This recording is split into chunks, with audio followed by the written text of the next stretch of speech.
Hello बच्चों, कैसे हैं आप सब। तो उम्मीद करते हैं सब बढ़िया होंगे। तो आज हम एक्सरसाइज 5A का क्वेश्चन नंबर 20 सॉल्व करेंगे। तो पहले क्वेश्चन पढ़ते हैं, ठीक है। क्वेश्चन है find the 8th term from the end of the AP 7, 10, 13 so on and 184। ठीक है, ये एक फाइनाइट एपी दिया गया है, इसका 8th टर्म फाइंड करना है लेकिन एंड से, ठीक है ना। हम nth टर्म फाइंड करने का फॉर्मूला पढ़े हैं, Tn is equal to a plus n minus 1 into d, ठीक है। लेकिन ये जो फॉर्मूला है ना, ये nth term from the beginning of the AP है, यानी कि जब एपी स्टार्ट हो रहा है वहां से हम काउंट करते थे, वहां से हम nth टर्म काउंट करते थे, ठीक है ना। जैसे अगर हम बोलते हैं कि सेकेंड टर्म, अगर केवल सेकेंड टर्म बोल रहे हैं, second term of an AP, तो वो काउंटिंग कहां से स्टार्ट करेंगे, हम शुरू से स्टार्ट करेंगे, यानी कि फ्रॉम द बिगिनिंग 1, 2, यानी कि ये सेकेंड टर्म हुआ। लेकिन अगर हम बोलते हैं second term from the end of the AP, तो हम लास्ट टर्म से स्टार्ट करेंगे काउंटिंग। जैसे फॉर एग्जांपल मान लेते हैं मेरे पास एक एपी है 2, 4, 6, 8, 10 एंड 12, ठीक है। इसका फर्स्ट टर्म क्या है 2, लास्ट टर्म क्या है 12, ठीक है। अगर हम बोलते हैं fourth term from end of AP, starting कहां से करेंगे काउंटिंग, लास्ट टर्म से, यानी कि ये फर्स्ट टर्म हुआ, ये सेकंड टर्म, ये थर्ड टर्म, ये फोर्थ टर्म, ठीक है। यानी कि एंड ऑफ द एपी से चौथा टर्म क्या आएगा 6 आएगा।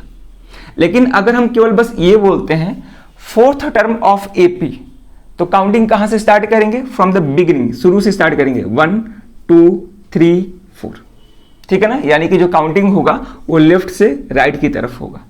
अगर एंड पूछ दे तो उस केस में राइट से लेफ्ट की तरफ काउंटिंग होगा। आ रही बात समझ में, ठीक है। तो ये जो हम nth टर्म निकालने का फॉर्मूला पढ़े थे, ये from the beginning of AP, यानी कि जो काउंटिंग होता था वो लेफ्ट से राइट की तरफ होता था, ठीक है। लेकिन यहां पे हमसे पूछा है from the end of the AP, ठीक है ना, यानी कि जो काउंटिंग हुआ वो अब एंड से होगा, लास्ट टर्म से होगा, ठीक है। तो अब ध्यान से देखेंगे, कभी भी हमें कोई भी term from the end of the AP से फाइंड करना हो तो उसके लिए अलग फॉर्मूला होता है, ठीक है। वो फॉर्मूला क्या होता है, वो होता है जैसे कि हमें nth टर्म फाइंड करना है, nth टर्म कोई भी टर्म हो सकता है, तो nth term from and of an AP, ठीक है, उसके लिए जो फॉर्मूला होता है वो होता है L minus n minus 1 into d, ठीक है ना। स्टार्टिंग से जब काउंटिंग होता है nth टर्म फाइंड करते हैं तो उसके लिए फॉर्मूला होता है a plus n minus 1 into D. अगर हमें एंड से nth टर्म फाइंड करना होता है तो उसके लिए फॉर्मूला होता है L minus n minus 1 into D, यानी कि लास्ट टर्म से हम काउंटिंग स्टार्ट करते हैं। और क्योंकि हम पीछे की तरफ आते हैं तो वहां पे कॉमन डिफरेंस सब्ट्रैक्ट होता है। यहां पे कॉमन डिफरेंस क्या हो रहा है, ऐड हो रहा है, यहां पे कॉमन डिफरेंस सब्ट्रैक्ट हो रहा है। जैसे एग्जांपल ये देखिए, ये क्या है, हमारा लास्ट टर्म है, ठीक है ना। इस एपी का कॉमन डिफरेंस बताइए क्या होगा, 4 माइनस 2 2 होगा, ठीक है।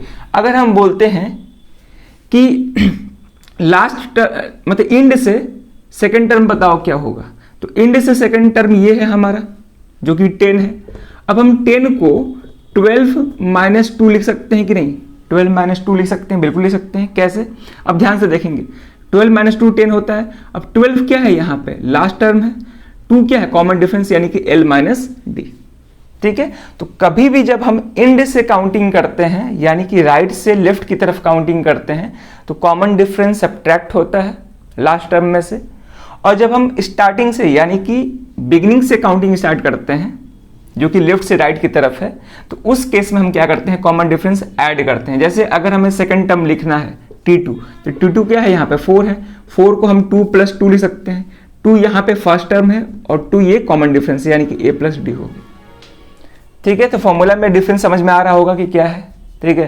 तो ये फॉर्मूला हम पहले भी डिस्कस किए हुए हैं जब हम एग्जांपल्स के क्वेश्चन सॉल्व कर रहे थे, ठीक है ना।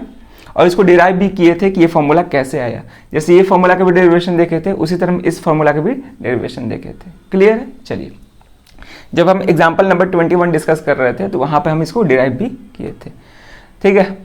तो इस फॉर्मूला को नोट कर लीजिए, उसके बाद हम इस क्वेश्चन को सॉल्व करते हैं। अब हम इस क्वेश्चन को सॉल्व कर रहे हैं,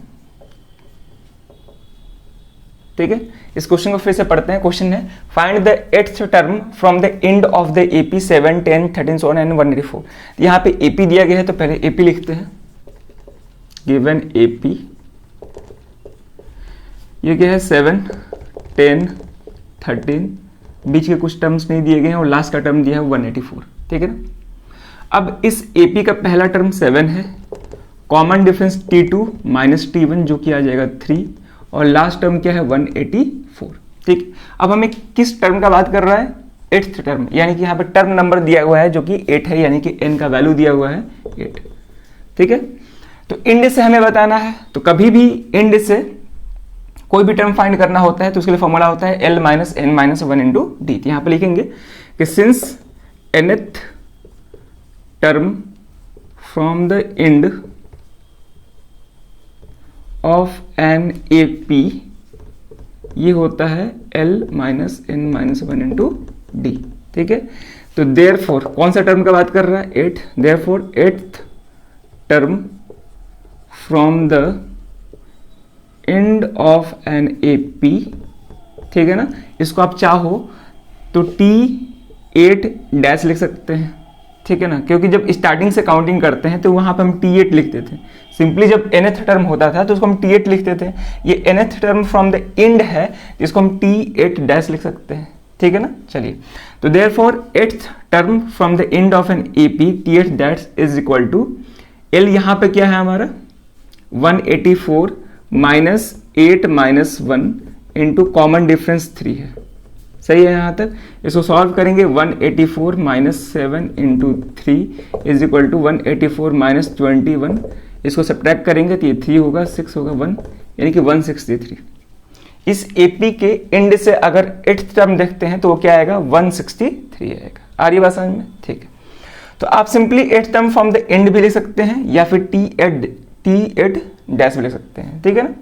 चलिए, तो nth term from the end of an AP को हम Tn डैश से रिप्रेजेंट कर सकते हैं, या आप चाहो तो बस वर्ड में लिख के छोड़ सकते हो, कोई दिक्कत नहीं है, ठीक है। चलिए, ये क्वेश्चन समझ में आया होगा। फ्रॉम द एंड पूछ रहा था तो उसके लिए फॉर्मूला बस यूज करेंगे L minus n minus 1 into d. यहाँ पे लास्ट टर्म गिवन था 184 माइनस n का वैल्यू 8 था माइनस 1 इंटू कॉमन डिफरेंस 3 है, ठीक है। तो 184 माइनस 7 इंटू 3 जो कि 21 आ जाएगा, सब्ट्रैक्ट करेंगे क्या आ जाएगा 163, यही हमारा आंसर होगा। यानी कि इस AP के एंड से जो 8th टर्म आएगा वो 163 आएगा, ठीक है ना। तो बढ़िया क्वेश्चन है, क्वेश्चन एग्जाम में पूछ भी चुका है, तो इंपॉर्टेंट क्वेश्चन है। क्वेश्चन को खुद से सॉल्व करिएगा, कहीं भी कोई दिक्कत आए जरूर उसको कमेंट करेंगे, ठीक है ना। चलिए फिर इस वीडियो में यही क्वेश्चन रखते हैं, अब मिलते हैं नेक्स्ट वीडियो में नए क्वेश्चन के साथ। Thank you.